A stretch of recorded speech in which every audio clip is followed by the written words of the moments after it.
Hello everybody and welcome back, and before we begin with the options for this part of the tutorial, I just want to show you the output of the previous scan that we did, and as we can see it discovered a port that is different than the port that these three previous scans got us, which was the port I believe 5357 or something like that, which was a TCP port. And instead of that we got a UDP open port netbios -ns, which runs on 137 on our laptop machine.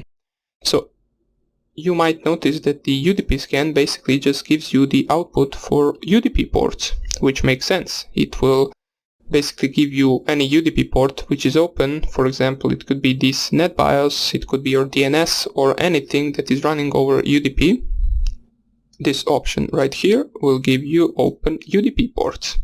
So now that we covered that, we covered basically the full three-way TCP handshake. We covered the SYN, only the first part of three-way TCP handshake, and we covered the UDP scan. So now that we covered all of those options, I want to show you how you can avoid some of the defenses that your target might have and how you can avoid your IPS. So, for example, the first thing you might want to do if your target is blocking your Nmap or you can't get any output, for example, you can try the -SA option. Now, as I said in the previous video, -SA is listed where TCP scans are, since the A stands for ACK, which is the last part of three-way TCP handshake. As you can see right here, it is the third option and it stands for ACK.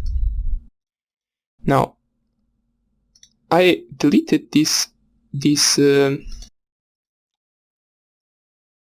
drawing that I did before since it was really bad. Let me just draw it once again. It doesn't even matter. This is the PCA, this is the PCB, and from A we want to scan B. But let's say you try to perform a three-way TCP handshake. So it goes like this, then this machine sends SYN-ACK, and once again you send ACK right here.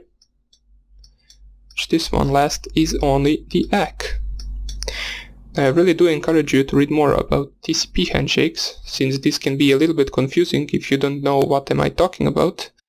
But basically the method behind this is the -SA, which is only the last part of TCP handshake, can be used to bypass some of the rules of your router. For example, if there is a rule that allows SYN packets only from the inter-network.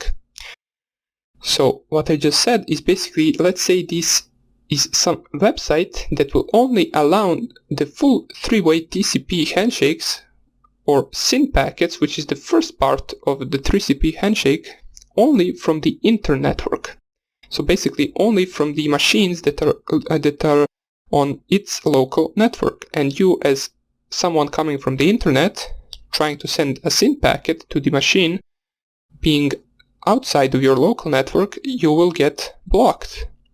And if that rule really exists on the target machine, you can trick it by sending only the ACK, which is the last part of three-way TCP handshake, which will trick the router or the website to think that it is an answer to a previous SYN bit set.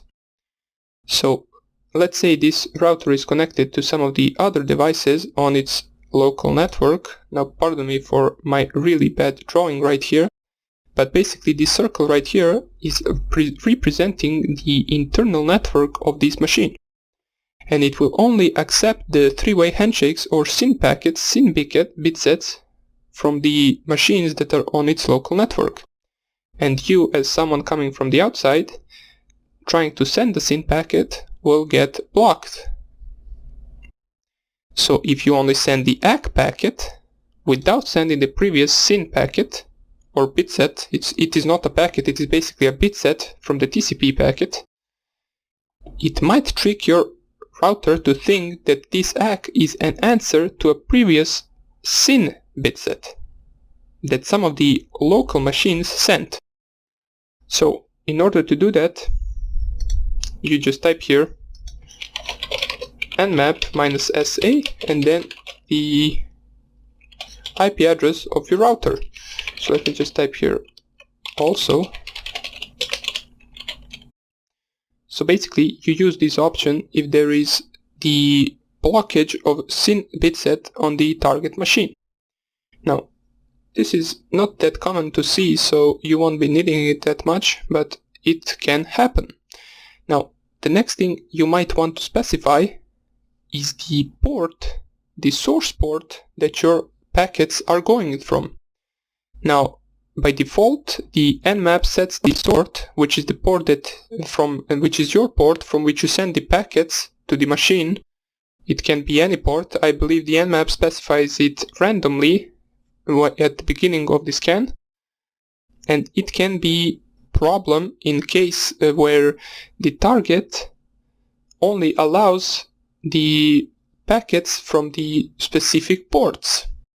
Now what I mean is, let's say for example you run an Nmap scan from this machine and it basically uses the port 333 for the outgoing scan, which is a randomly assigned port for your machine.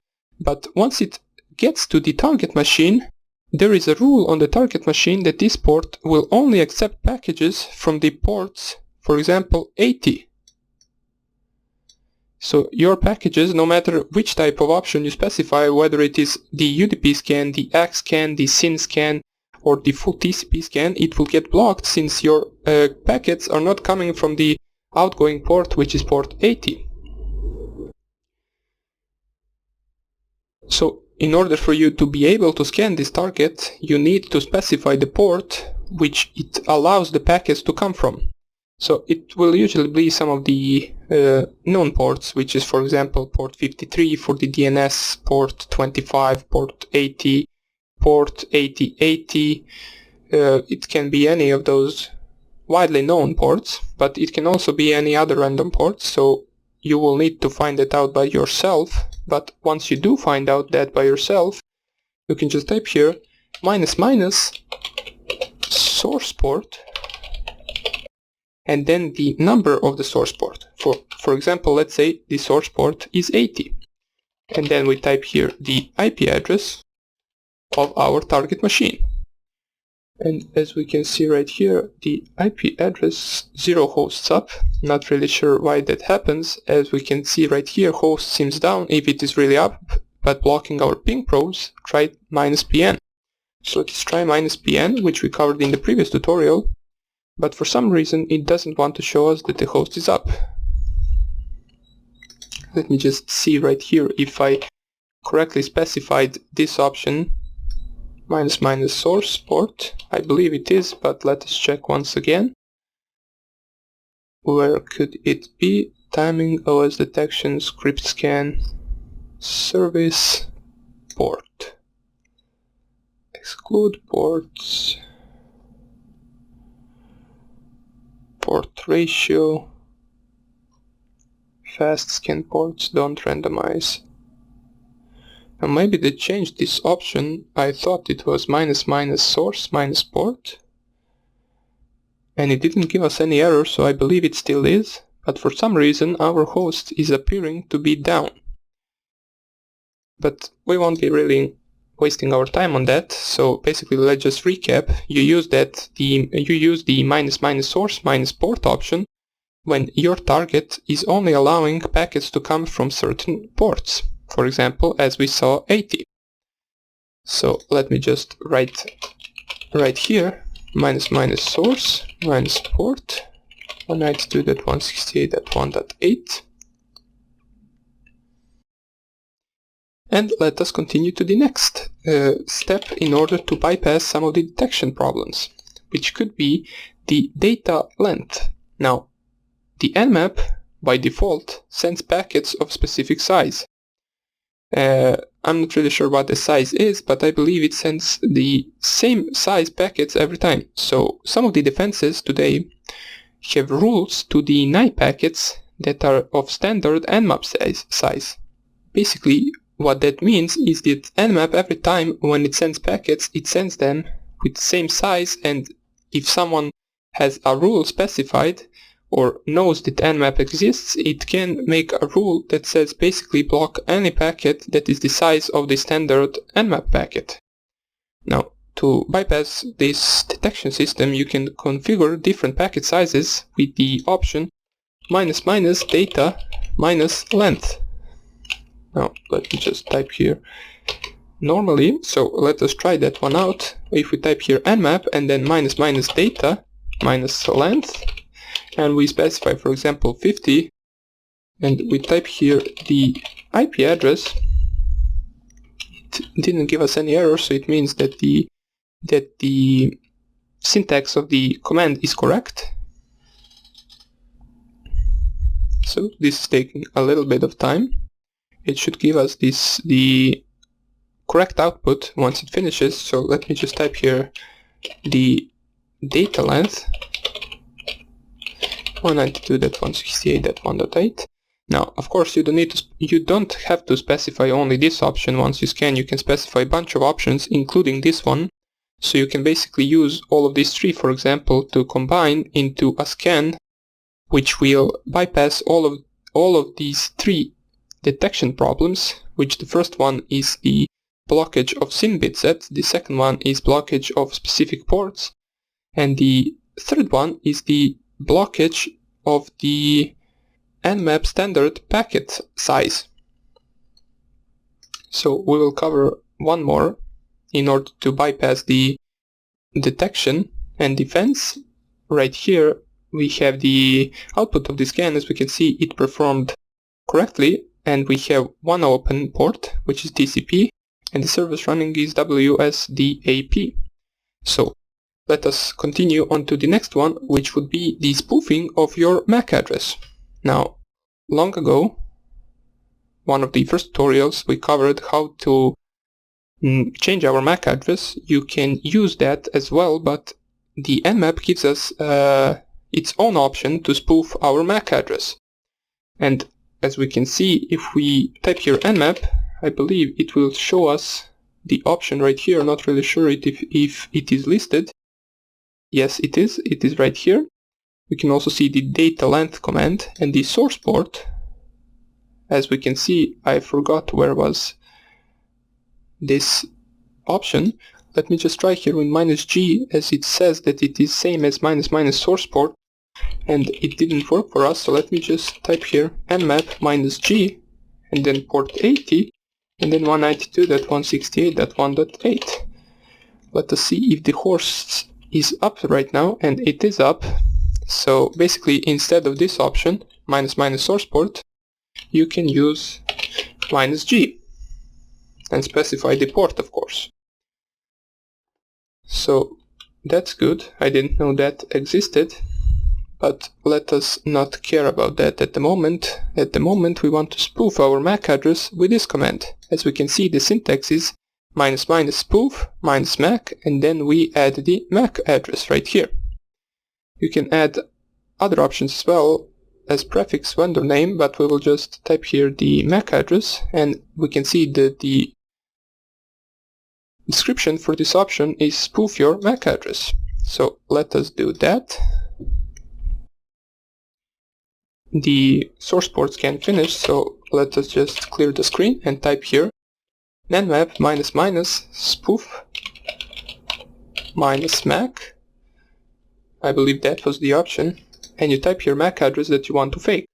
So let me just save this, and to show you, you can see right here that let us use the MAC changer. We covered it before. You type here -show and then the network interface in order to see your current MAC address. So this is the format of the MAC address. You can see it is divided by 2 dots, and it is consisted from 6 parts that are basically divided by these 2 dots. So we can just type here 223344556677, and we right here type the IP address of our host or of our target. And as you can see right here, it says spoofing MAC address 223344556677, no registered vendor, and host seems down. If it's really up but blocking our ping probes, try -pn. Now for some reason it seems that the host is down with that option. It could be because we didn't really specify these two options, but I doubt really. We won't really bother with that right now. I just want you to know about that option, that for example it is used if this machine right here allows the packets to come only from certain MAC addresses. It can be used as a blacklist or as a whitelist. This machine can have a blacklist where it blocks some of the MAC addresses, and some of those could be yours as well, or it could have whitelist where it only allows certain MAC addresses. Now most likely it will have a whitelist where it will allow only trusted devices with their MAC addresses. And in order for you to be able to send packets to this machine, you need to spoof the MAC address of a trusted device from that this target machine has specified in its whitelist. And once you do that with the --spoof -MAC option, you will be able to send packets and receive packets from the target machine.